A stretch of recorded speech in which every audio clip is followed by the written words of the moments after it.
Hi everyone, Martin here from martinsmayhem.co.uk. I hope you're all well.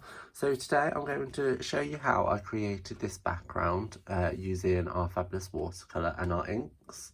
Our watercolour paper, sorry, and our inks. Just so you can see a different way to use it to create an interesting background. So I'm going to put that over in the corner. Now what I've done is I've sacrificed a sheet of my grid paper, just folded it into 4 just so it's a little bit more sturdy, and I've just taped down some of our Fluid 100 paper with some washi tape. I'm currently waiting on a delivery of some purple tape, which is actually waterproof. This washi tape isn't, but it does the job for now. Okay, so I'm going to use 2 colours for this project, and I'm using Mango Melody and Flirty Flamingo. Can you see? Beautiful. So what I'm going to do is I'm actually going to grab a clear block, which I hadn't got ready. I apologise. So I'm going to use a clear block eye, and that's just so I can take the ink directly onto the block, like so. This just makes it easier for tidy up. So then on the other side, if we move it over here, just do that this side. So with this, you kind of want to work out what's your primary and which your secondary colour is. So my primary is going to be the lighter one. So that's going to cover the majority of the background. And then the secondary colour is the one that I want to have the impact, which is going to be the Flirty Flamingo. So I'm just going to take our aqua painter. Now mine's quite full and I'm going to be really generous. So I'm going to layer down a lot of water to start with, like so, and that's so we get the nice blend of the colours. And then I'm just going to pick up our colour, so I'm choosing our primary colour, and I'm just going to dab that down in places. So I'm finding it's not spreading a lot as it is, so it might just need me just to apply some more of that colour down. So I'm doing that by just squeezing this and letting the water run out, and then we can mix it around a little bit, like so. I wouldn't want to blend it too much. You don't want overall coverage because you want the colours to stand form. On this example, if I zoom in, you can see that the colours blended a little bit and it went a little bit orange. That wasn't my intention. That's not what I wanted from this project.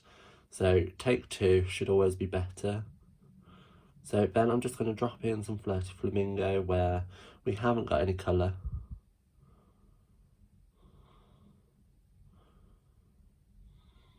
Like so. And you'll notice that my area is bigger than my die cut. I'm not going to cut this out first. I'm going to do the background. I'm going to do everything else before turning around and die cutting or having any shape. Because then you also have scraps in which you can use. So I'm just going to make sure everywhere is covered by just moving the ink around. It is useful to have a wipe or something close. So I normally use tissue. However, due to the current climate, that's more valuable than half of our ink and stamps. So I'm just going to move that round like so.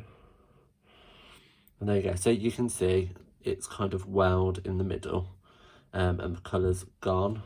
So it might be worth that you just take your rag, grab it, just absorb some of that excess water, and there's no harm. You can proper dab it up because you can always go back in and intensify that colour afterwards. So you can see there it's quite soft and subtle. Still quite a lot of excess there. You can go back in, add more colour if you want. So maybe need some more of the Mango Melody here, maybe down here. as well, intensify it, but then you might go back and say, look, I need some more of the Flirty Flamingo, darken that up.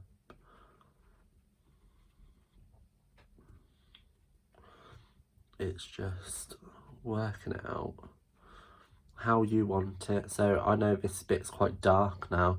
Let's add a little bit more here.